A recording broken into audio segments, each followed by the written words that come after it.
نحمدہ و نصلی علی رسولہ الکریم اما بعد۔ امید کرتا ہوں کہ آپ تمام ساتھی خیر و عافیت سے ہوں گے۔ دوستوں، اس وقت یونیفارم سول کوڈ کے نام سے ہندوستان کے اندر سیاسی میدان بہت زیادہ سرگرم ہے، اور جان بوجھ کر کے ماحول ایسا بنایا جا رہا ہے کہ جیسے یونیفارم سول کوڈ صرف مسلمانوں کے خلاف ہے، یا اس سے مسلمانوں کو اکسایا جائے یا مسلمانوں کو ڈرایا جائے۔ میں نے پہلے بھی ایک ویڈیو کے اندر کہا تھا کہ ابھی تو اس کا ڈرافٹ تک تیار نہیں ہے، تو بلا وجہ پہلے سے ڈرنا یا پہلے سے خوش ہونا اس کا کوئی لاجک نہیں بنتا۔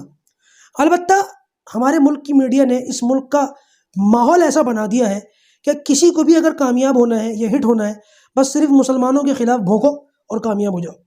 کسی نیتا کو الیکشن جیتنا ہو، اس کو چاہیے مسلمانوں کے خلاف بکواس کرے، وہ الیکشن جیت جائے گا۔ کسی ڈائریکٹر کو، پروڈیوسر کو اپنی فلم ہٹ کرانی ہو، اس کو چاہیے کہ اپنی فلم کے اندر مسلمانوں کے خلاف کانٹینٹ ڈال دے، اس کی فلم ہٹ ہو جائے گی۔ لہٰذا مسلمانوں کا نام اتنا برکتوں والا ہے کہ ملک کی میڈیا کی، یہاں کے نیتاؤں کی اور یہاں کی فلم انڈسٹری کی جو روزی روٹی ہے نا، وہ مسلمانوں کے نام کی برکت سے چل رہی ہے۔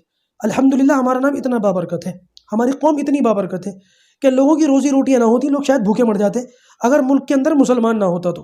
کمال کی بات ہے۔ بہرحال ایک شخص ہے جن کا تعلق واٹس ایپ یونیورسٹی سے ہے، وہ واٹس ایپ یونیورسٹی کے ٹیچر ہیں۔ ہو سکتا ہے دنیا میں ان کے بہت سارے سننے اور جاننے والے ہوں، لیکن اپنی حرکتوں سے، اپنی باتوں سے یہ مجھے واٹس ایپ یونیورسٹی کے ہی ٹیچر لگتے ہیں۔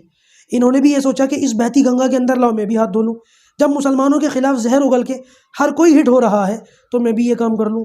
ان کو دنیا خان سر کے نام سے جانتی ہے۔ کمال کی بات ہے نا کہ اس بندے نے مسلمانوں کے خلاف ہی زہر اگلنے کے لیے نام بھی مسلمانوں والا رکھا تاکہ زیادہ کنٹروورسی ہو۔ حالانکہ اس کا اصل نام خان سر نہیں ہے، اس کا نام کچھ اور ہی ہے۔ میڈیا کے اوپر اس کا نام امت سنگھ بھی آیا ہے، اور کبھی کبھی اپنا نام خان سر بھی بتاتا ہے۔ ویسے آج تک کھل کر اپنا اصلی نام بتانے کی اس بندے کے اندر ہمت نہیں ہوئی۔ خیر، ذاتیات پر ہم بات نہیں کرتے، لیکن اگر کوئی شخص اسلام کے خلاف، مسلمانوں کے خلاف زبان کھولے گا تو پھر ہماری ذمہ داری ہے کہ غلط کو ہم غلط کہیں۔ اسی طریقے سے اس خان سر نے ایک بات ابھی کچھ ٹائم پہلے کہی ہے، وہ یہ کہ یونیفارم سول کوڈ کے آنے سے مسلمان ڈرے ہوئے ہیں، اور اس نے یہ بھی کہا ہے کہ مسلمانوں کے جو علماء ہیں، مولوی ہیں، ان لوگوں نے یہ کہا ہے کہ یہ اسلام کے خلاف ہے اور اس کے آنے سے اسلام ختم ہو جائے گا۔ میں یہ کہتا ہوں کہ سستے نشے نہیں کرنے چاہیے۔ سستے نشے کرنے سے پھر اسی طریقے کی آدمی باتیں کرتا ہے۔ اسلام کو کون ختم کر سکتا ہے؟ یہ بات یا تو تم اپنی طرف سے کہہ رہے ہو، یا تمہاری ہی کیٹیگری کے وہ مولوی ملا کہہ رہے ہیں جو ٹی وی ڈیبیٹ میں جاتے ہیں، ان کو 4-5 ہزار روپے عورتوں سے مار کھانے کے، جوتی کھانے کے ملتے ہیں۔ ایسے لوگوں کو ہمارے یہاں کوئی اعتبار نہیں ہے۔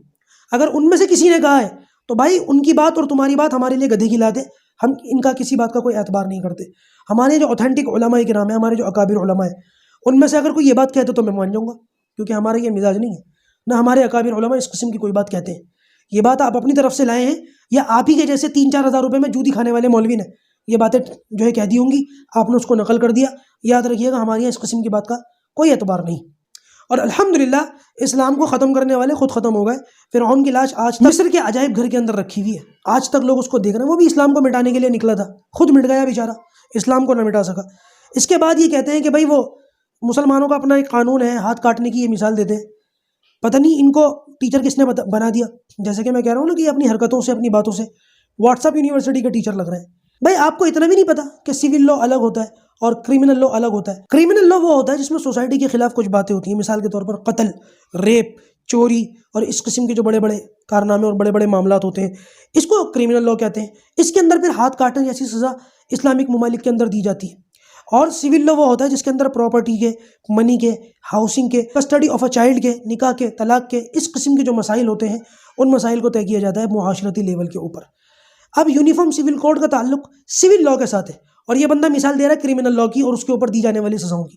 یہ تو اس کے اسلام کی جانکاری کا حال ہے، یہ تو اس کے اسلام کی نالج کا حال ہے۔ اسی لیے میں نے کہا کہ سستے نشے نہیں کرنے چاہیے۔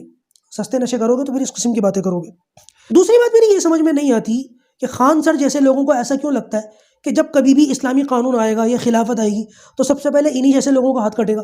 ہاتھ کٹنے سے بڑی چڑھ ان لوگوں کو۔ یہ جب کبھی بھی اسلامی قانون کی خامیاں لوگوں کو بتانا چاہیں گے، یا لوگوں کے دلوں میں اسلامی خلافت کے متعلق جو ہے نا بغض بھرنا چاہیں گے، عناد بھرنا چاہیں گے، تو ہاتھ کاٹنے جیسی سزاؤں کے بارے میں بتائیں گے۔ آپ لوگوں کو ایسا کیوں لگتا ہے کہ آپ لوگوں کا ہاتھ سب سے پہلے کٹے گا؟ کیا مطلب سمجھوں میں اس کا؟ خیر، اس کی وضاحت تو آپ کے ذمہ ہے۔ دوسری بات انہوں نے یہ کہی کہ سب سے مشکل قانون جو ہے وہ عرب کے اندر ہے، اور ایک بات انہوں نے یہ کہی کہ اگر وہ قانون جو عرب کے اندر چلتا ہے، یہ اسلامی قوانین جو ہیں، ان کو اگر لاگو کر دیا جائے تو آدھے مسلمان تو ویسے ہی مر جائیں گے۔ میں یہ کہتا ہوں کہ ہاں واقعی عرب کے اندر جو قانون ہے بہت زیادہ مشکل ہے، اور جو سزا ہے وہ بہت زیادہ خطرناک ہے. لیکن آپ مجھے بتائیں کہ وہاں پر جرائم کی ریشو کتنی ہے؟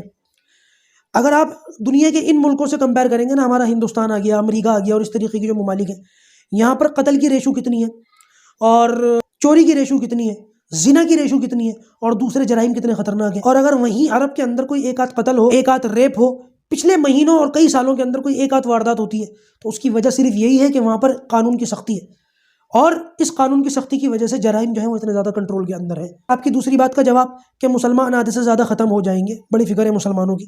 مجھے یہ بتائیں، یہ قانون تو عرب کے اندر پہلے سے نافذ ہے، کیا وہاں مسلمانوں کی پاپولیشن آدھی رہ گئی؟ کیوں لوگوں کو بیوقوف بناتے اور خود بھی جان بوجھ کر کے بیوقوف بنے رہتے؟ میں آپ لوگوں سے ایک بات کی گزارش کرتا ہوں کہ دین اسلام ان لوگوں سے سیکھیں جنہوں نے دین اسلام کو سمجھنے کے لیے اپنی پوری زندگی وقف کی ہو، علماء سے سیکھا ہو، علماء سے جانا ہو، دین اسلام کو پڑھا ہو، اور صحیح طریقے سے لوگوں کے سامنے وہ دین اسلام کو بتاتے اور سمجھاتے ہو. اس طریقے کے واٹس ایپ یونیورسٹی کے چھپری ٹیچروں سے دین اسلام سیکھنے کی ضرورت نہیں ہے. یہ بتائیں گے تو پھر ایسا بتائیں گے. اللہ تبارک و تعالیٰ ان جیسے لوگوں کو ہدایت دے کہ جن کے پاس اپنا نام تک بتانے کی ہمت نہیں ہے اور مسلمانوں کا نام رکھتے ہیں تاکہ زیادہ سے زیادہ کنٹروورسی ملے.